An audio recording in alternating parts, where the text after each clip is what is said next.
Oui, oui, c'est bien une histoire de bière. Une histoire de statistiques et de bière. Pas n'importe quelle bière en plus. La plus célèbre des bières irlandaises. La famille Guinness avait commencé à brasser de la bière à Dublin en 1759. Cécile Guinness avait pris les commandes à la mort de son père en 1868 et en moins de 20 ans, il avait plus que triplé les ventes. C'est vous dire s'il était compétent. La fin du XIXe siècle était le temps du scientisme triomphant. La science faisait des miracles dans tous les domaines. Alors pourquoi pas pour la bière, se dit Guinness. Ils décidèrent de rendre le brassage scientifique. Jusque-là, les brasseurs apprenaient comme stagiaires à connaître et à suivre méticuleusement les pratiques traditionnelles, la magie noire du brassage en quelque sorte. Maintenant, Guinness épousait une nouvelle approche et y investissait beaucoup. Tout d'abord, ils commencèrent par recruter une série des plus brillants jeunes hommes qu'ils purent trouver, tous récemment diplômés d'Oxford ou de Cambridge, avec les meilleures notes en chimie, et par les nommer brasseurs. Les autres brasseries employaient parfois des chimistes dans leurs laboratoires de recherche, mais Guinness fit entrer ces chimistes au plus haut poste de responsabilité, des postes qui étaient occupés auparavant par les membres de la famille Guinness. Non seulement il recrute des jeunes chimistes, mais il s'arrange pour qu'ils se parlent et qu'ils collaborent.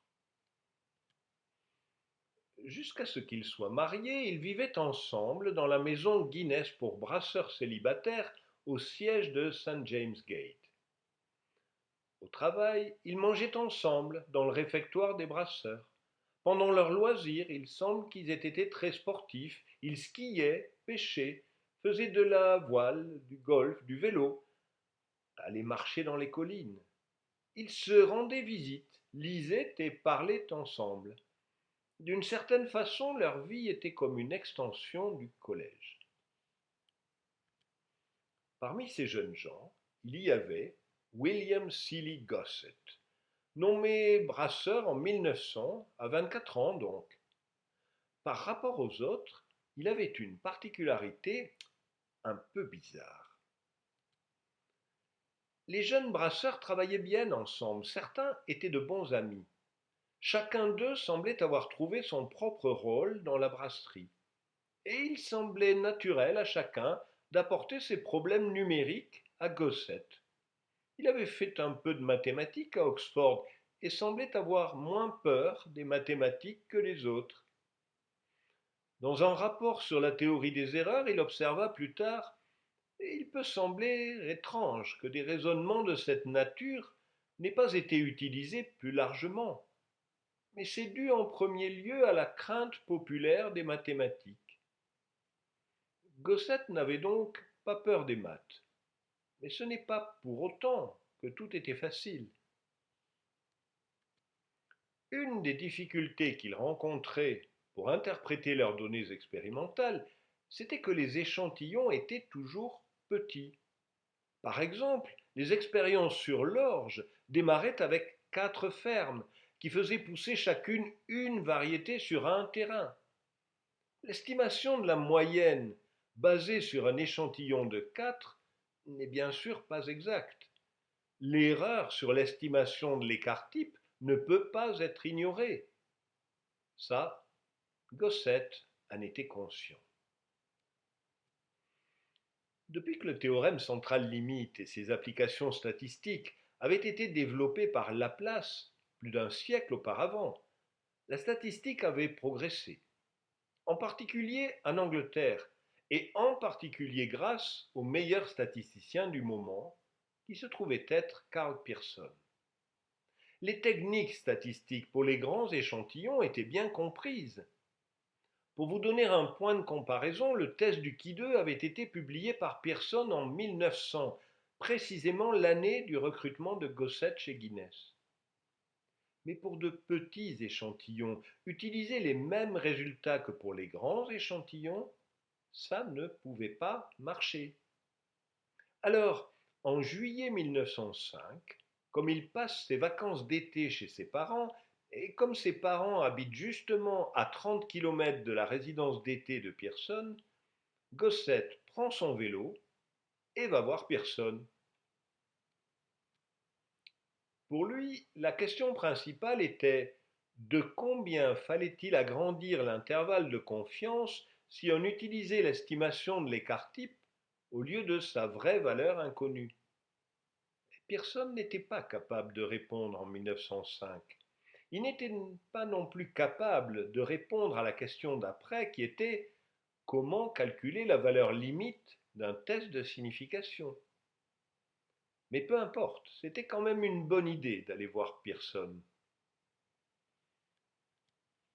L'entrevue fut une telle réussite que Guinness fit en sorte que Gossett soit envoyé pour un an dans le département de Pearson à University College à Londres pour entreprendre l'étude de la loi des erreurs dont nous avons constaté qu'elle était d'une grande utilité pour la brasserie. Bon, Guinness est généreux, il sait investir dans l'humain et dans la recherche, mais jusqu'à un certain point.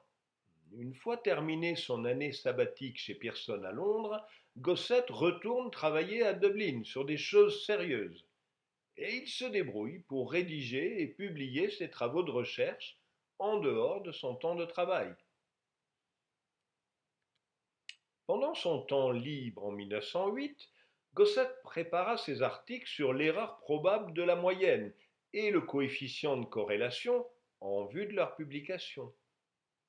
Guinness avait déjà accepté le principe de la publication.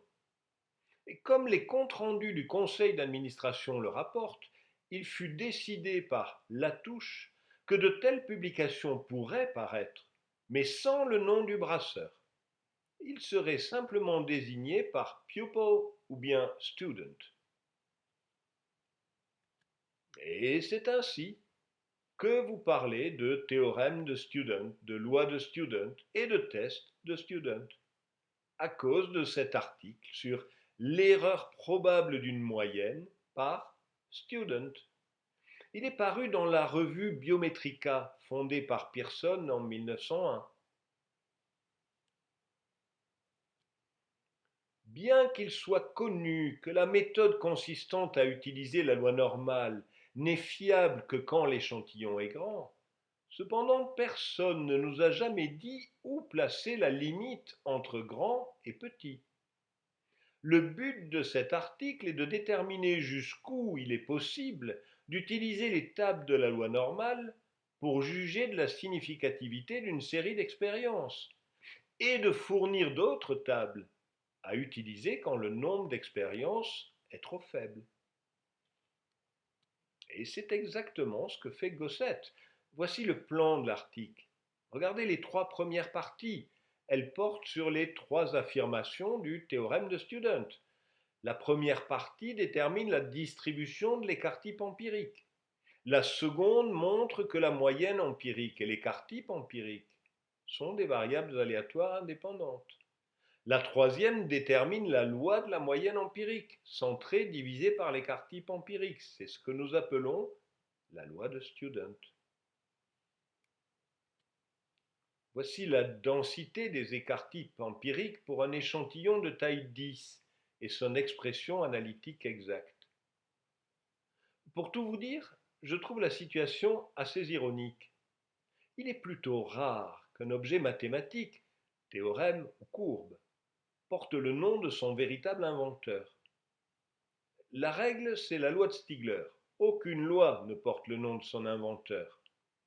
Ce n'est pas Stigler qui a inventé cette loi, bien sûr. Eh bien, dans le cas de Student, il n'y a pas l'ombre d'une ambiguïté. C'est bien Student qui a écrit cet article. C'est lui qui a le premier démontré le théorème, écrit la densité de la loi, calculé ses valeurs numériques. Il n'y a aucun doute. Tout cela doit bel et bien porter son nom. Sauf qu'il ne s'appelait pas Student. À peine 3 ans plus tard, un tout jeune homme entre en scène, Ronald Fisher. Il lit les articles de Gossett et quelque chose lui paraît louche. Gosset, certes, n'avait pas peur des mathématiques, mais il n'était pas un mathématicien de formation. Fischer, lui, était extrêmement doué. Il écrit à Gosset pour lui demander des éclaircissements, et Gosset est plutôt embarrassé. Quelques mois plus tard, il raconte à Pearson ses problèmes avec Fischer. Avec pas mal de peine, je réussis à comprendre. J'identifiais son erreur. Du moins, je le croyais. Et je lui écrivis une lettre qui montrait, je l'espère, un intérêt intelligent pour le sujet et qui, incidemment, contenait une bourde. À cela, il répondit par 2 pages grand format, couvertes de mathématiques de la plus belle eau, dans lesquelles il prouvait, en utilisant la géométrie n-dimensionnelle, que la formule était au bout du compte racine carrée de la somme des x-n carré sur n-1, et bien sûr mettait à jour mon erreur. Il y a dans cette lettre toute l'humilité et la gentillesse de Gosset. Quant à Fischer, il n'a pas oublié la leçon de Gosset, de vraies données qui posent de vrais problèmes que l'on résout par de vrais résultats mathématiques. Il le dit 15 ans plus tard dans son best-seller Statistical Methods for Research Workers. Pendant plusieurs années, l'auteur a travaillé en coopération étroite avec un certain nombre de départements de recherche en biologie. Ce livre en est le produit. Le contact quotidien avec les problèmes statistiques qui se présentent d'eux-mêmes aux chercheurs de laboratoire a stimulé les recherches purement mathématiques sur lesquelles les méthodes présentées ici se basent. Quant au problème des petits échantillons, Fischer en connaît parfaitement l'importance. Il suffit d'un peu d'expérience pour montrer que la machinerie traditionnelle des processus statistiques est totalement inadaptée aux besoins de la recherche pratique. Non seulement cela revient à prendre un canon pour tirer sur un moineau, mais on manque le moineau. Le mécanisme élaboré, construit sur la théorie des échantillons de taille infinie, n'est pas suffisamment précis pour de simples données de laboratoire. Ce n'est qu'en traitant des problèmes de petits échantillons pour eux-mêmes qu'il semble possible d'appliquer des tests exacts à des données pratiques. Et à la mort de Gosset, Fischer répète encore une fois la leçon. Un avantage immense qu'avait Student était son souci et son sentiment de responsabilité pour l'interprétation pratique des données expérimentales. Si plus de mathématiciens partageaient cet avantage, il ne fait aucun doute que la recherche mathématique serait orientée de manière plus fructueuse qu'elle ne l'est souvent. Vous êtes d'accord avec lui? Ah ben moi aussi. Ça s'arrose. Je vous offre une bière